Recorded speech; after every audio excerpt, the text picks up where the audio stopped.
Shalom, selamat hari Minggu untuk kita semua. Senang bisa bertemu, berkumpul kembali. Dan dalam kesempatan ibadah kita kali ini di Oikumene Fellowship Service, saya mau sampaikan pesan Tuhan tentang menghindari dosa kekal. Ya. Kah ada dosa yang tidak kekal, ada dosa yang kekal? Sesungguhnya bicara tentang dosa kekal terkait sehubungan dengan Roh Kudus, yang mana bermasalah dengan Roh Kudus masuk kepada dosa kekal. Nah, kalau bicara tentang ada dosa yang diampuni, ada dosa yang tidak dapat diampuni, yang salah satunya adalah yang berurusan dengan Roh Kudus. Nah, yang berikut, apa yang selain dengan berurusan dengan Roh Kudus? Ya, dosa yang tidak dapat diampuni, ya tentunya dosa yang tidak diakui. Kalau tidak diakui, bagaimana mau diampuni, kan begitu. Ada beberapa hal dalam kesempatan ini, pesan Tuhan yang akan disampaikan. Yang pertama dari Matius 12 ayat 30 sampai 32. Di sana tertulis demikian: siapa tidak bersama aku, ia melawan aku. Dan siapa tidak mengumpulkan bersama aku, ia mencerai-beraikan. Sebab itu aku berkata kepadamu, segala dosa dan hujat manusia akan diampuni, tetapi hujat terhadap Roh Kudus tidak akan diampuni. Apabila seorang mengucapkan sesuatu menentang anak manusia, ia akan diampuni. Tetapi jika ia menentang Roh Kudus, ia tidak akan diampuni. Di dunia ini tidak, dan di dunia yang akan datang pun tidak. Ya. Yang pertama adalah menentang Roh Kudus. Tertulis jelas di sana bahwa siapa yang tidak bersama dengan aku, Yesus berkata, ia melawan aku. Dan ini adalah otomatis. Jadi tidak ada di antara kita yang bisa berpengertian, berpendapat, menyatakan bahwa saya tidak melawan Tuhan, hanya saja saya tidak bersama dengannya. Karena otomatis siapa yang tidak bersama dengan Tuhan, maka orang itu melawan Tuhan. Sesungguhnya Tuhan itu benar adanya. Ya. Yang perlu dibenahi adalah kita mengikuti kebenarannya. Ya, karena itu orang-orang yang menanti kedatangan Mesias dan yang sangat detail, karena pada masa itu, nah ini kondisi Matius 12 ayat 30 sampai 32, di mana Yesus berhadapan dengan orang-orang Farisi. Sesungguhnya Farisi, Saduki, dan dua lainnya adalah golongan denominasi pada masa itu. Di mana denominasi Saduki adalah golongan dari orang-orang teolog yang moderat, sehingga banyak didapati orang-orang Saduki yang masuk dalam golongan Saduki tersebut juga ada di dalam jajaran pemerintahan. Nah, orang-orang Farisi adalah orang-orang yang sangat detail. Ya, mungkin pada masa kini lebih disebut fanatik. Namun fanatiknya mereka lebih kepada hal-hal yang materi daripada imateri. Maksudnya hukum-hukum yang kelihatan daripada filosofi yang sebenarnya. Nah, sampai-sampai mereka yang meneliti dengan detail itu bisa terlewat bahwa sedang berhadapan langsung dengan Yesus Kristus yang adalah Tuhan. Ya. Nah, Tuhan itu benar adanya. Kalau bicara tentang menentang Roh Kudus, itu artinya tidak berpihak kepada Tuhan. Karenanya ada istilah yang muncul dalam gereja, yaitu tentang memenangkan jiwa. Ya. Yang mana sesungguhnya istilah memenangkan jiwa tidak mengacu kepada kenalan dengan seseorang lalu kemudian membawanya ke gereja dan memenuhi bangku gereja. Nah, sesungguhnya memenangkan jiwa adalah tentang bagaimana membantu hidup seseorang yang penuh dengan kekalahan untuk mengalami kemenangan yang dari Tuhan. Nah, kenapa ada yang disebut dengan memenangkan jiwa, itu berarti karena ada yang kalah. Nah, siapa mereka yang hidup dalam kekalahan hari lepas hari? Adalah mereka yang melawan Tuhan. Karena sesungguhnya tidak pernah ada seorang pun yang menang melawan Tuhan. Nah, yang pertama, menentang Roh Kudus itu artinya tidak berpihak kepada Tuhan. Nah, firman-Nya ya, adalah pribadi Allah itu sendiri. Karena itu hidup dalam kekalahan adalah manifestasi akibat melawan Tuhan. Nah, bicara tentang menentang, kembali lagi bahwa siapa yang menentang firman-Nya, maka dia sedang menentang pribadi Allah itu sendiri. Karena itu mari kita sepakat bahwa Tuhan itu benar adanya. Ya.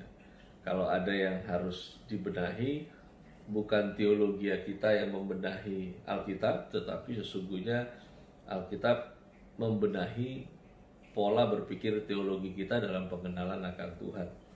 Nah, yang kedua adalah menghujat Roh Kudus. Yang mana menghujat Roh Kudus masuk dalam pengertian berbuat dosa kekal. Markus 3 ayat 28 sampai dengan ayatnya yang ke-29 tertulis demikian. Aku berkata kepadamu, sesungguhnya semua orang, semua dosa dan hujat anak-anak manusia akan diampuni. Ya, semua hujat yang mereka ucapkan. Tetapi apabila seorang menghujat Roh Kudus, ia tidak mendapat ampun selama-lamanya, melainkan bersalah karena berbuat dosa kekal. Ya. Istilah perbuatan dosa kekal mengacu kepada periode waktu perbuatan tersebut dilakukan. Ya. Saya ulangi ya. Karena ngikut Tuhan tuh kita gak sekedar butuh semangat, kita butuh kecerdasan rohani. Ya, saya rindu yang dilayani oleh Oikomen Fellowship Service itu mengalami kecerdasan rohani. Karena kalau cuma modal emosi ikut Tuhan, repot kita. Ya. Nah, istilah perbuatan dosa kekal, sekali lagi, mengacu kepada periode waktu perbuatan tersebut dilakukan. Di mana dari latar belakang ayat ini, hal tersebut diperhadapkan kepada mereka yang percaya kepada Tuhan. Nah, di sini bicara tentang periode, ya, termasuk bicara tentang periode di sini juga diantaranya adalah tentang masa terakhir. Ya. Jemaat Tuhan, ini adalah masa terakhir. Masa di mana kalau Anda menolak Roh Kudus, ya nggak ada lagi mau berikutnya mau terima siapa. Ya. Nah, namun lebih dari pengertian tersebut, penghujatan adalah bentuk penghinaan. Ya. Penghujatan adalah bentuk penghinaan. Ya. Nah, yang mana penghinaan di sini masuk dalam kategori pengkhianatan. Ya. Agak mirip ya kasusnya dengan undang-undang ITE. Ya. Jadi kalau Anda mengikuti berita-berita akhir ini tentang orang-orang yang tidak sependapat atau mengkritisi urusan-urusan dengan WHO, ya. Lalu kemudian ada yang terakhir Ikatan Dokter Indonesia. Di sana ada orang dari Bali yang terkena sanksi, di mana sanksi undang-undang yang dikenakan adalah ujaran kebencian. Ya. Jadi kalau diolah lagi, ya diperiksa lebih dalam, ya, Saya mencoba untuk mempelajari. Ternyata ujaran kebencian itu bukan tentang kamu menghina orang, tapi ujaran kebencian itu mengarah kepada fitnah. Ya. Nah, fitnah ini satu kategorial dengan pengkhianatan. Ya. Fitnah. Jadi apa yang salah dibilang benar, apa yang benar dibilang salah, nah itu dia. Ya. Jadi sesungguhnya kalau dari segi hukum ujaran kebencian bukan tentang ngatain orang, bukan itu. Ya, jadi masuk kategorinya adalah fitnah, yang mana satu pengertian dengan pengkhianatan juga di sini. Nah, kembali ke Markus 3 ayat 28 sampai 29. Penghujatan adalah bentuk penghinaan, yang mana bentuk penghinaannya itu masuk dalam kategori pengkhianatan yang nanti mengarah kepada murtad. Pengkhianatan dalam hal ada 3, ya. Pengkhianatan dalam hal pikiran, pengkhianatan dalam hal ucapan, pengkhianatan dalam hal sikap, ya. Dimana ada tertulis itu di surat Ibrani, orang-orang yang hatinya pernah diterangi, mengecap karunia sorgawi, yang pernah mendapat bagian dalam Roh Kudus, ya, yang mengalami karunia-karunia dunia yang akan datang, namun murtad lagi. Nah, ini yang disebut murtad lagi, ya. Ini masuk di dalam urusan yang satu ini, ya, menghujat, di mana pernah menjadi percaya, pernah menjadi setuju, kemudian berbalik dari pikiran, ucapan, dan sikapnya. Ya. Nah, ini yang kedua, di mana disebut berbuat dosa kekal, karena kalau Anda tidak tunduk percaya pada masa kini, ya nggak ada masa anugerah kedua. Ya. Nah, yang ketiga, dari Efesus 4 ayat yang ke-30, dan janganlah kamu mendukakan Roh Kudus yang telah memeteraikan kamu menjelang hari penyelamatan. Mendukakan Roh Kudus di sini pengertiannya adalah merusakkan meterai keselamatan. Mendukakan bukan sekedar perlakuan yang menimbulkan kesedihan. Di sini mendukakan merupakan perbuatan yang menyebabkan kesedihan terhadap adanya kebinasaan, ya. Dimana akhirnya menyangkal diri, memikul salib harusnya dimengerti dalam penafsiran yang benar, ya. Karena di sini mendukakan Roh Kudus terkait dengan meterai, ya, meterai. Meterai di sini pemahaman di mana Tuhan yang kita sembah adalah Tuhan yang selalu menyelesaikan pekerjaan tangannya. Dia tidak hanya menyelesaikan karya di atas kayu salib, namun dia punya harapan di masa depan supaya mereka yang percaya, Anda dan saya yang percaya, itu tidak hilang. Ya. Dengan demikian, dia memeteraikan. Dengan apa dia memeteraikan? Dengan dia menaruh rohnya di dalam diri setiap orang percaya.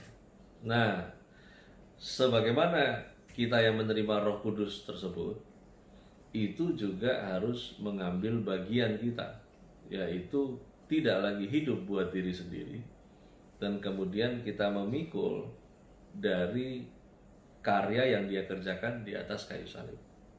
Ini saya mau sampaikan, memikul salib itu sesungguhnya bukan Anda dan saya menciptakan penderitaan baru di dalam diri kita. Memikul salib itu artinya adalah memikul hasil dari karyanya di kayu salib. Kalau dari kayu salib karya Kristus itu menebus, mengampuni, lalu kemudian membuat Anda dan saya dilayakkan, nah itu yang kita kenakan sebetulnya. Jadi bukan Anda dan saya nggak perlu nyalipin diri kedua kali, karena Kristus sudah selesai melakukan itu. Yang kita harus lakukan adalah Menyangkal diri pikul salib bukan tentang teologi penderitaan, tapi tentang bagaimana Anda dan saya jadi tahu diri, nggak hidup buat diri sendiri lagi, lalu kemudian menggenakan karya salib itu di dalam hidup kita. Nah, ini harusnya dimengerti penafsiran ini dengan benar. Sehingga untuk kita tidak mendukakan Roh Kudus, maka mari kita melakukan yang benar, mari hidup benar sampai akhir. Kalau saya bilang sampai akhir, ya akhir itu ada dua, ya kedatangan Kristus atau Anda dan saya yang masuk ke tempat penantian. Nah, mari mempercayai Tuhan terus-menerus, karena duka bagi Roh Kudus, karena ketika Anda dan saya berhenti mempercayai Tuhan, maka perjalanan Anda dan saya sedang menuju kepada kebinasaan. Jadi sesungguhnya bukannya Tuhan berduka karena Anda dan saya tidak mempercayai Dia, namun Tuhan berduka karena Dia tahu ketika Anda dan saya berhenti mempercayainya, Anda dan saya akan kemana. Ya. Jadi ini bukan duka yang egois, tapi ini duka yang mengasihi. Ya. Nah, yang terakhir, yang keempat adalah tentang memadamkan roh, yaitu merendahkan karyanya. Di 1 Tesalonika 5 ayat 19 sampai 20, janganlah padamkan roh dan janganlah anggap remeh nubuat-nubuat. Jemaat Tuhan, perjalanan kekristenan sesungguhnya adalah menuju kesempurnaan keserupaan seperti Kristus. Ya. Saya ulangi ya. Kesempurnaan keserupaan seperti Kristus. Artinya, adakah Anda dan saya sudah sempurna? Belum. Tapi hari-hari kita terus lanjutkan perjalanan mengalami kesempurnaan keserupaan seperti Kristus. Nah, di dalam prosesnya ada pembentukan karakter Kristus dalam diri orang percaya, ya. Di mana proses ini melibatkan orang dan melibatkan situasi. Nah, begitu. Ya. Karenanya ada lagu yang diambil dari surat Roma, ya. Di surat Roma itu di sana kalau saya ambil cuplikan pendeknya, janganlah hendaknya kerajinanmu kendor, biarlah rohmu menyala-nyala dan layanilah Tuhan. Yang kemudian diambil sepotong dari ayat tersebut dijadikan lirik lagu. Biarlah rohmu menyala-nyala dan layanilah Tuhan. Nah, akhirnya banyak yang gagal paham. Mereka mau melayani Tuhan tapi tertunda karena menunggu rohnya menyala-nyala dulu. Nah, kapan menyala-nyala? Ya nggak tahu, tunggu saja chemistry-nya roh menyala-nyala. Roh kita menyala-nyala itu bukan karena kita menunggu. Roh menyala-nyala karena kita menjadi tekun. Kerajinan kita tidak kendor. Tidak kendor dalam hal apa? Tidak kendor untuk tetap hidup benar, bersikap benar, melakukan apa yang benar, terus-menerus melakukan itu dengan istilah kerajinan yang tidak kendor, diligently, ya, terus-menerus. Dengan demikian, maka rohmu itu akan menyala untuk melayani hatinya Tuhan. Ya. Ini yang disebut jangan padamkan roh. Ya. Jangan rendahkan karyanya. Karena sesungguhnya orang-orang yang ada di sekitar hidup kita dan situasi yang ada pada hidup kita itu terlibat di dalam pembentukan karakter Kristus untuk hidup Anda dan saya. Ya. Ini menarik, ini harusnya membuat kita senantiasa berjaga-jaga, ya, dalam pemahaman mata yang terus terbuka, mengawasi, menyaksikan bahwa apa yang kita hadapi masing-masing sebetulnya adalah bagian dari terlibatnya hal tersebut dalam proses pembentukan karakter Kristus di dalam Anda dan saya. Orang-orang yang menyebalkan yang ada di sekitar kita, orang-orang yang kalau dihitung-hitung juga nggak beri keuntungan buat Anda dan saya, tetapi karena kasih Kristus dan firman menguasai Anda dan saya, maka Anda tetap berbuat baik kepada orang-orang yang tidak menguntungkan bagimu, ya. Dan juga terhadap bicara situasi, ya. Karena bicara situasi seringkali kita tidak peka bahwa segala hal terjadi itu menjadi alat bantu buat Anda dan saya mengalami kesempurnaan, keserupaan seperti Kristus. Ya. Saya mengalami, Anda dan saya juga mengalami. Ya, masing-masing mengalami. Kah kita ada di luar rumah, kah kita di dalam rumah, kah kita di dalam ruangan, atau kita di tengah keramaian. Setiap situasi itu menjadi berguna kalau Anda dan saya mau peka dan berjaga-jaga. Karena itu jangan merendahkan karyanya. Karena dalam keadaan terburuk pun sesungguhnya Allah sedang membawa Anda kepada karyanya. Itu saja dalam kesempatan ini. Tuhan Yesus memberkati kita semua.